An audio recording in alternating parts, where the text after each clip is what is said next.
Bab berikutnya bab istibra'il ima. Bab istibra' al-ima. Nah, istibra' para budak. Di dalam bab ini ada 3 pembahasan. Yang pertama definisi istibra'. Ya. Apa itu istibra'? Baik, istibra' secara bahasa adalah talabul bara'ah. Dia mencari perlepasan diri. Iya. Karena memang perempuan yang melakukan istibra' itu dengan apa yang dia lakukan, ya, dipastikan bahwa rahimnya sedang kosong. Nah, baik. Adapun secara istilah istibra' itu tarabbusun yuqsadu minhul ilm bi bara'ati rahimi milkul yamin. Ya, istibra' adalah penungguan yang dimaksudkan dengannya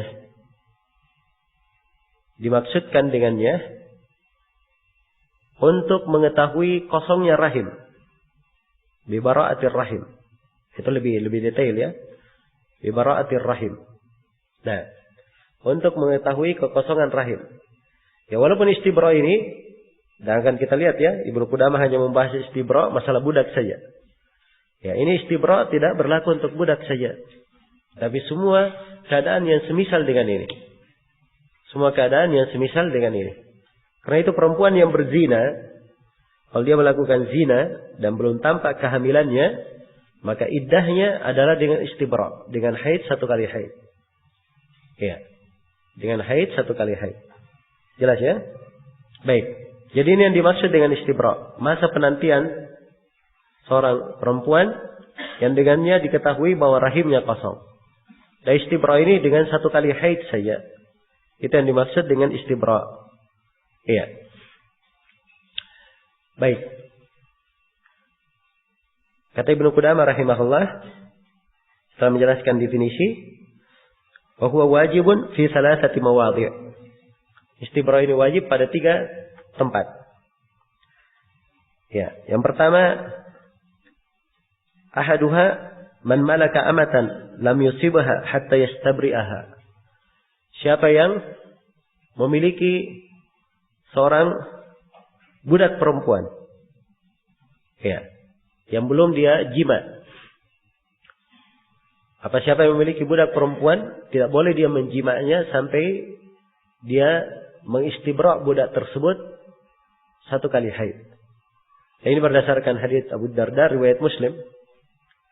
Ya, dan sudah berlalu hadits ini ya, kita bacakan tentang orang yang membeli budak itu dan budaknya sedang hamil. Kemudian Nabi mencurigai orang yang membelinya. Ya, kayaknya dia ingin menggauli budaknya.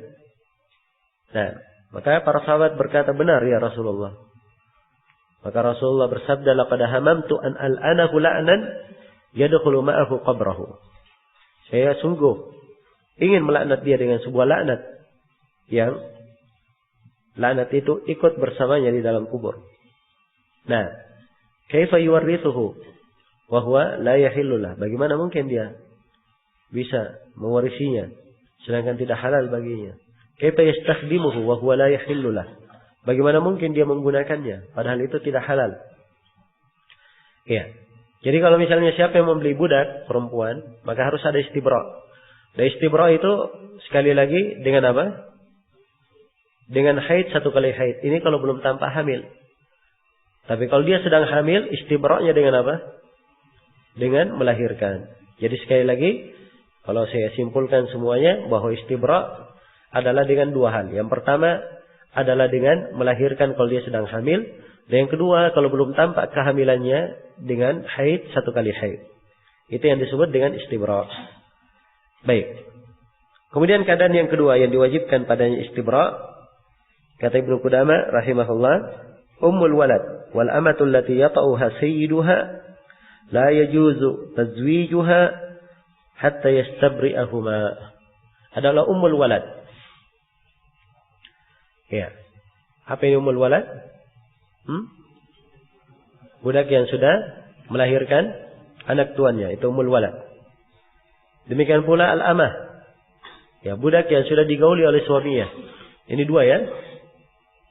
Dua. Ya, dan umul walad itu kalau suaminya ingin menikahkannya boleh saja. Boleh. Ya. Demikian pula budak yang sudah digauli oleh suaminya boleh dinikahkan. Tapi syaratnya apa? Harus istibra. Karena itu kata Ibnu Qudamah, la yajuzu lahu tazwijuha hatta yastabri'ahuma. Tidak boleh dia nikahkan budaknya itu sampai diistibra keduanya. Ya, kaum umul walad dan budak yang sudah digauli ingin dinikahkan oleh tuannya, maka dibiarkan dulu. Ya. Keduanya haid, satu kali haid. Kalau sedang hamil dibiarkan apa? Dia menggugurkan atau biarkan dia melahirkan anaknya. Ya, kalau sudah selesai baru dikatakan apa? Istibra. Baik. Kemudian keadaan yang ketiga. Keadaan yang ketiga. Yaitu umul walad dan budak yang baru dibebaskan. Kata beliau, "Salif idza a'taqahuma sayyiduhuma aw ataqa bi mautihi lam tankiha hatta yastabri'a anfusahuma." Ya. Apabila misalnya umul walad dan budak yang digauli oleh suaminya ini, oleh tuannya ini dibebaskan, maka mereka berdua juga tidak halal sampai apa? Sampai istibra. Demikian pula kalau suaminya meninggal atau tuannya meninggal.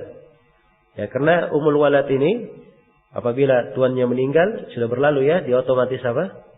Otomatis bebas. Ya, walaupun telah kita sebutkan ya silap pendapat dalam masalah.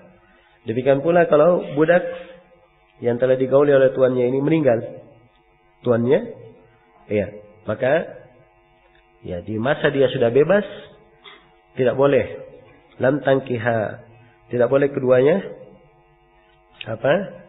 Menikah hatta yastabri'a anfusahuma, sampai keduanya melakukan istibra untuk diri mereka berdua. Nah, kemudian Ibnu Qudamah berkata menerangkan ketentuan lama masa istibra. Kata beliau, wal istibra fi jami'i dzalik, istibra dalam seluruh hal tersebut bi wad'il hamli in kanat hamilan aw haidatin in kanat tahid.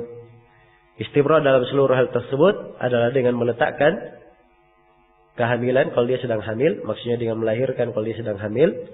Yang pertama ya, au bi haidatin in kanat tahid, atau dengan haid satu kali haid kalau dia sedang haid. Yang kedua au syahrin, yang ketiga au syahrin in kanat aisyah. Kalau misalnya seluruh yang disebut tiga itu ada misalnya yang tidak bisa haid karena sudah tua, maka dia istibra'nya 1 bulan. Au minal lati lam yahidna. Demikian pula kalau dia dari perempuan yang belum haid, anak perempuan kecil yang belum haid, 3 bulan. Kemudian yang keempat, asyrata atau asyrati ashhur idza irtafa haiduha la tadri ma rafa'ahu.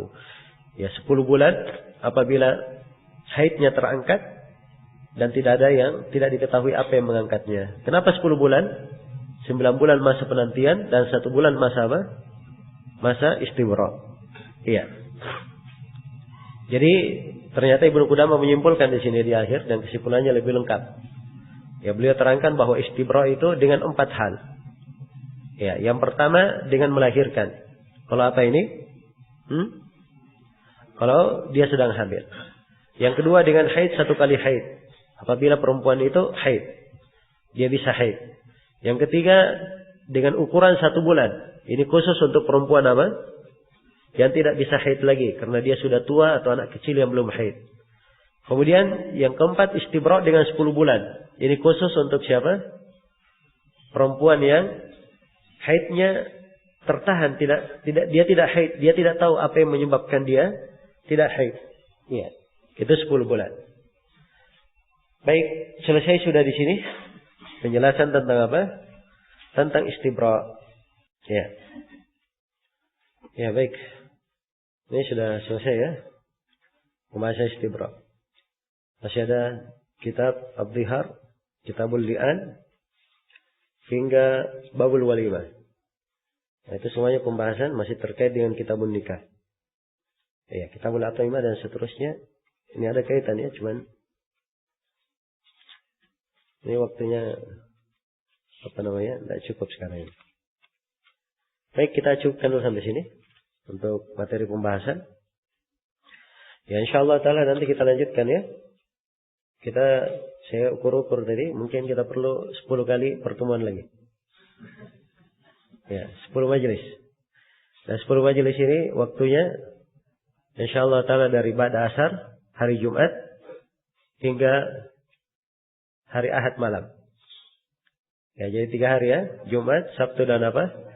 Ahad. Ya, Jumatnya mulai apa? Mulai ba'da asar. Insyaallah mulai Jumat yang apa? Akan datang. Ya, jadi antum ada waktu berapa? Besok hari apa? Selasa, Rabu, Kamis. Ada waktu 3 hari istirahat. Ya. Baik. Insyaallah kita lanjutkan nanti hari Jumat.